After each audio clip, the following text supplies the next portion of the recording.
J'espère, j'espère que ce moment de prière que nous avons passé dans les salles nous a été agréable et bénéfique.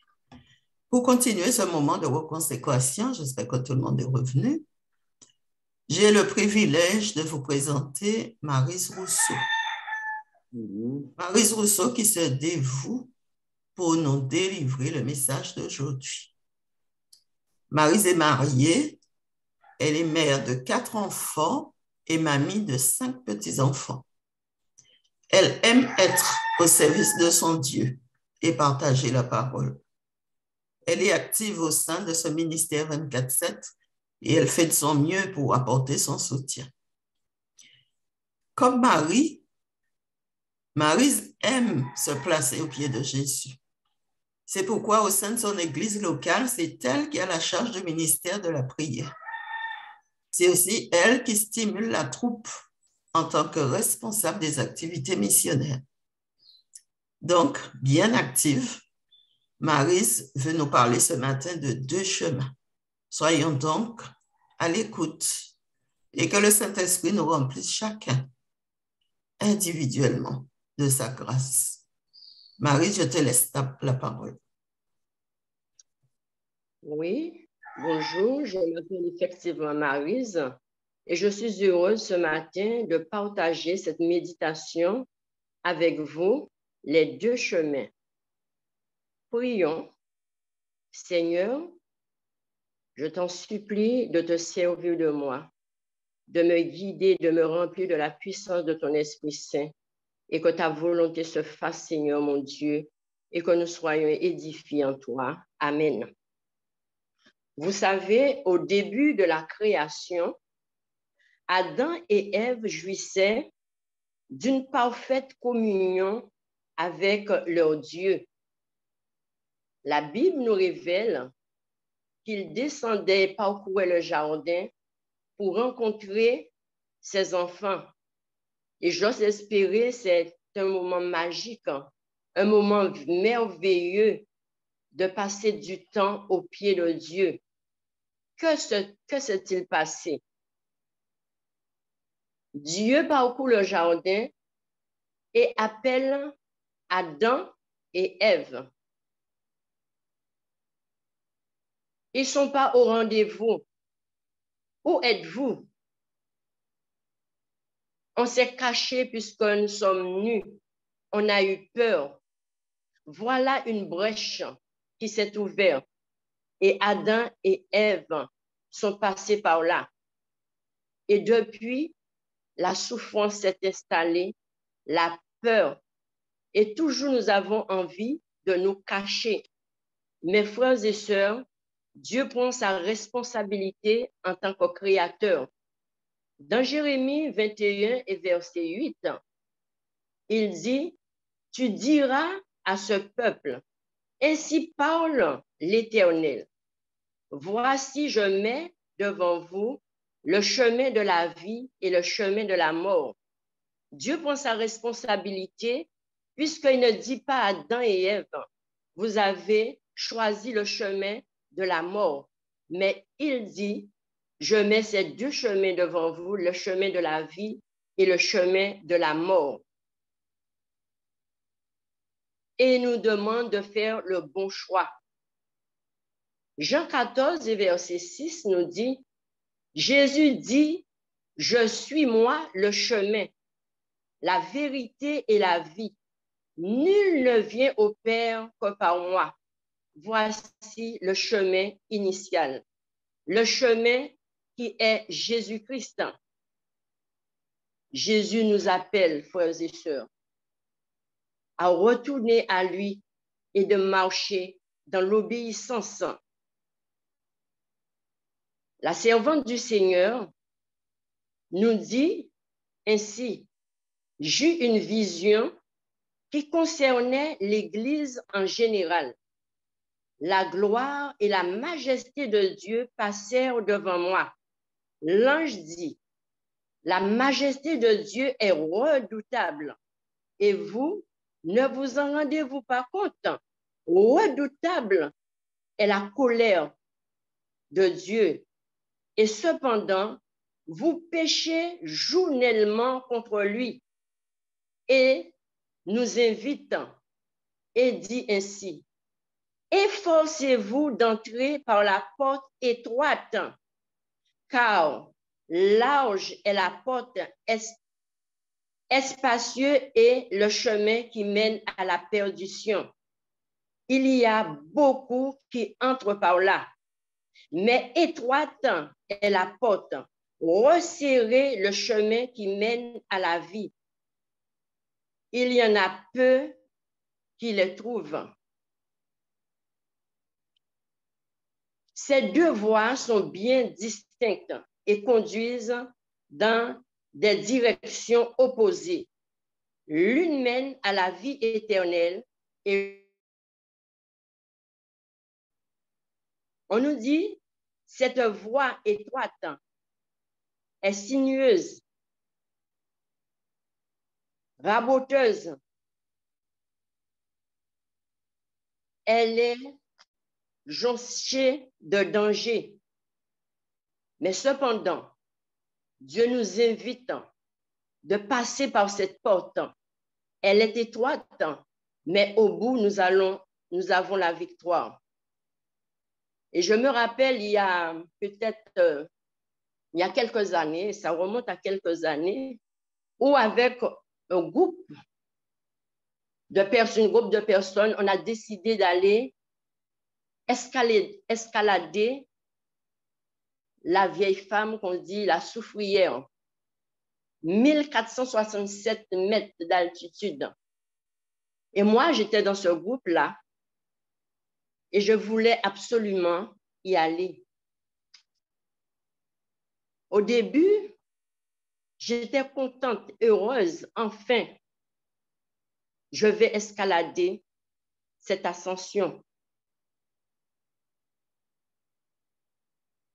Tout au long de cette route, je me suis rendu compte le danger, route escarpée, des crevasses, des falaises, des brouillards, le vent, les nuages au-dessus de ma tête. Et j'ai eu peur et j'ai voulu retourner. J'ai dit non, je ne pourrai pas atteindre le sommet. Et c'est alors ceux qui m'accompagnaient m'ont encouragé et me dit, ça va se faire, avance, avance encore un peu. Et moi, je tenais les pierres pour pouvoir avancer. Et petit à petit, j'avançais. Parfois, je ne voyais pas parce qu'il y avait ce jour-là beaucoup de brouillard. Et j'ai avancé petit à petit jusqu'au sommet et je suis arrivée. Ce jour-là, c'était la joie pour moi parce que j'ai atteint le sommet. Vue panoramique, c'était merveilleux, c'était joli de voir au loin. Et j'ai dit, oh là là, je suis arrivée au bout. Et regarde ce que j'aurais raté s'il n'y avait pas des amis qui m'ont encouragé pour arriver jusqu'au bout. Cependant, Dieu nous invite aussi, mes chers amis, à prendre de cette route. Cette route est difficile, jonchée de problèmes, de difficultés. Mais Dieu nous dit, efforcez-vous d'entrer par cette porte. Resserrez le chemin qui mène à la vie. Et je comprends pourquoi il y a peu qui le trouvent. Parce qu'il y a trop de dangers.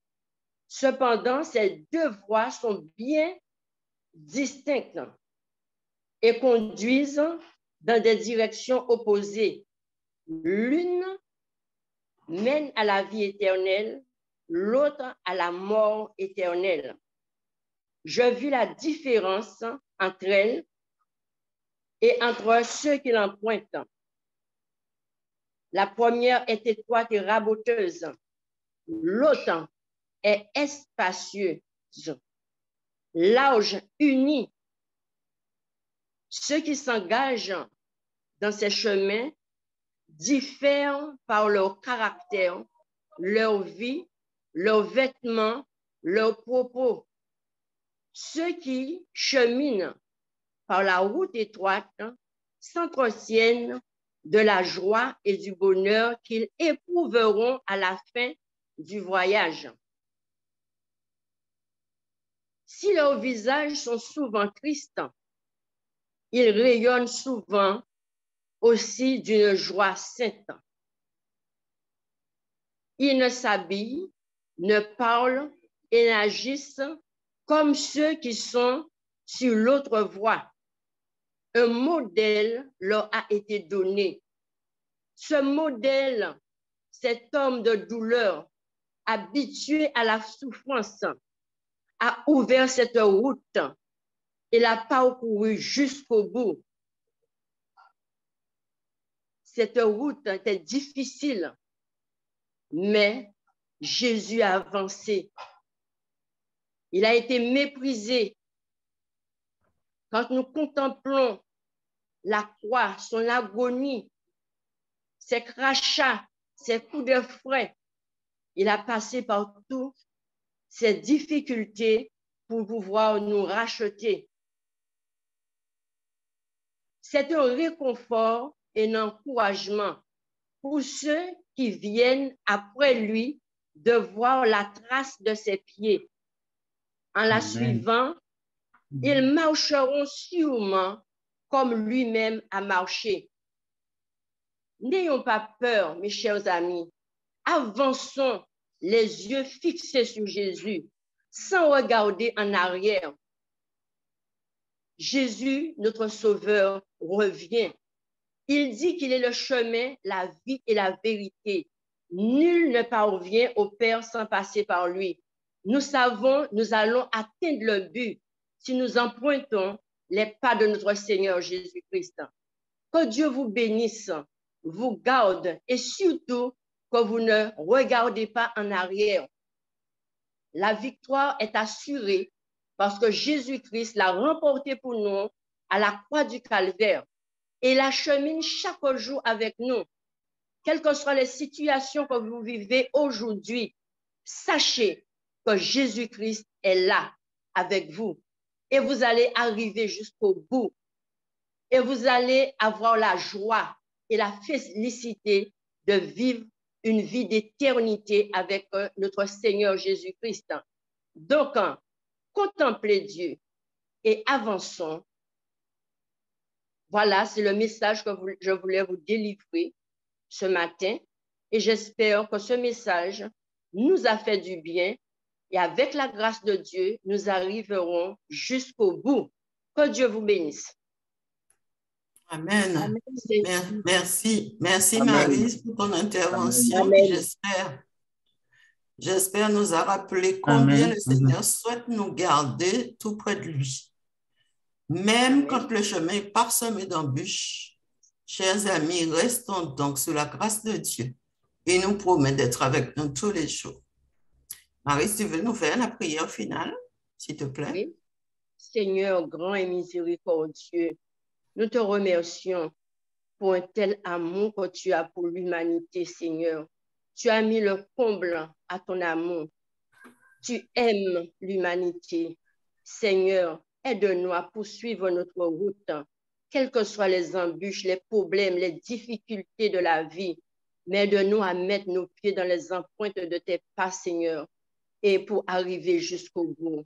Guide tes enfants, tous ceux qui sont sur cette plateforme. Seigneur, tu connais leurs souffrances, ce qu'ils endurent, Seigneur, chaque jour. Mais tu as dit dans ta parole, venez à moi, vous qui êtes chargés et fatigués, et je vous donnerai du repos. Aide-nous à avoir une foi infaillible en toi, une foi qui nous permet d'avancer et de nous propulser toujours en avant. J'ai prié au nom de Jésus et pour sa gloire. Amen. Amen. Amen. Maintenant, nous allons nous remercier Maryse et nous laissons la place à l'équipe suivante. Je vous donne donc rendez-vous à demain à la même heure, 5 heures pour les Antilles, 6 heures pour la Guyane, 11 heures pour la France. Que le Seigneur vous bénisse. Merci. We now leave the room for the next team and we wish you a pleasant day. Nous laissons donc cette place et toujours venons avec joie pour partager ce moment et demain matin nous attendons pour le verset préféré, preferred verses.